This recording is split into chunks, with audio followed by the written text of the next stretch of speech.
Everyone, good evening, welcome back to my channel. তোমরা কেমন আছো? আশা করি ভালোই আছো। তো আজকে হচ্ছে 24 সেপ্টেম্বর আর আজ আমার বার্থডে। তো আমি লাস্ট ইয়ার বার্থডে সেলিব্রেটটা সেভাবে করতে পারিনি হসপিটালে থাকার জন্য, কিন্তু এইবার মোটামুটি এইবারেও একটু বাধা সৃষ্টি হয়েছে, যেটা হচ্ছে আমার এক্সাম ছিল। ওকে ফাইন, দেন আমরা তোর ইভিনিংয়ে আমি বাড়ি থেকে বেরোলাম কখন, ওই তো 8:30 to 9 বেরিয়েছি। আর কারিমসে গেছিলাম, হাতিবাগান কারিমসে। ওখানে গিয়ে কেক কাটা হলো। তারপর ওরা আমাকে একটা মকটেলই আমাকে দিয়েছিল, আমি নামটা বলতে পারবো না, কিন্তু টেস্টে আমার অন অ্যান অ্যাভারেজ লেগেছে। তো যাই হোক, আমি কেক কেটেছি, এবার কেকটা কেটে আমি আর তুলতে পারছি না, মানে কি বিভৎসটা বাজে হয়েছিল।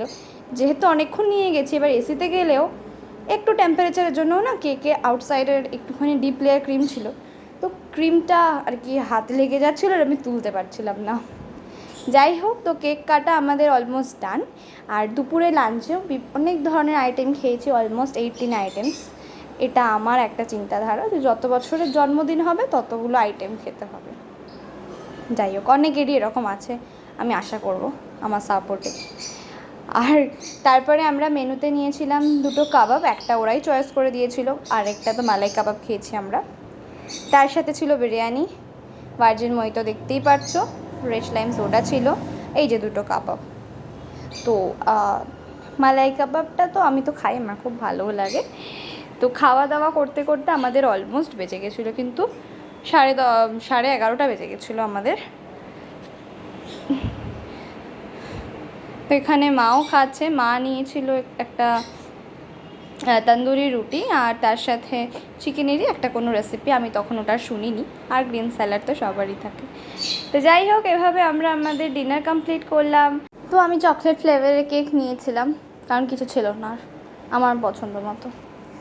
ওরা এখন খাওয়া দাওয়া করছে, আমার মা। যাই হোক, আপাতত বাড়ি চলে এসেছি, আর ওরাও ফ্ল্যাটে চলে গেল, কারণ কালকে সকালবেলা মিটিং আছে, তো ওই সবগুলো করতে হবে। গরমটা সন্ধ্যেবেলা বিভৎস লাগছিল, তারপর হঠাৎ বৃষ্টি এলো, ওয়েদারটা তবে একটু ঠিক হলো। কিন্তু যাই হোক, এত খাওয়া দাওয়া করে এসেছি, এসি না চালালে মোটামুটি কাহিল। তবে হ্যাঁ, একটা জিনিস যেটা মা বলছিল অনেকবার ধরে যে একটুখানি দেখানোর জন্য, আমি একটু দেখাই। আমি তো রাখিতে একটা ব্যাগ পেয়েছিলাম যেটা রিক দিয়েছিল, তো আমি যেটা শেয়ার করেছিলাম ওই জন্মাষ্টমীর ব্লগে, ঠিক ওরকমই আরও একটা ব্যাগও আমি পেয়েছিলাম রাখির গিফটে। তো যাই হোক, সেটা দেখাই। হ্যাঁ, সে ব্যাগটা খুব ভালো। এবার একটা হ্যান্ডমেড জিনিস শেয়ার করি, এটা তোমরা অনলাইনে অনেকেই দেখেছো, তো এটা আমি বানিয়েছি নিজে। আর এই যে জন্মদিনে পাওয়া সমস্ত গিফটস এখানে আমি সাজিয়ে একটা সুন্দর ছবি তুলেছি। তো চলো, দিনটা এভাবেই শেষ হোক, আর তোমাদের সাথে শেয়ার করলাম আজকে দিনের কিছু সুন্দর ছবি।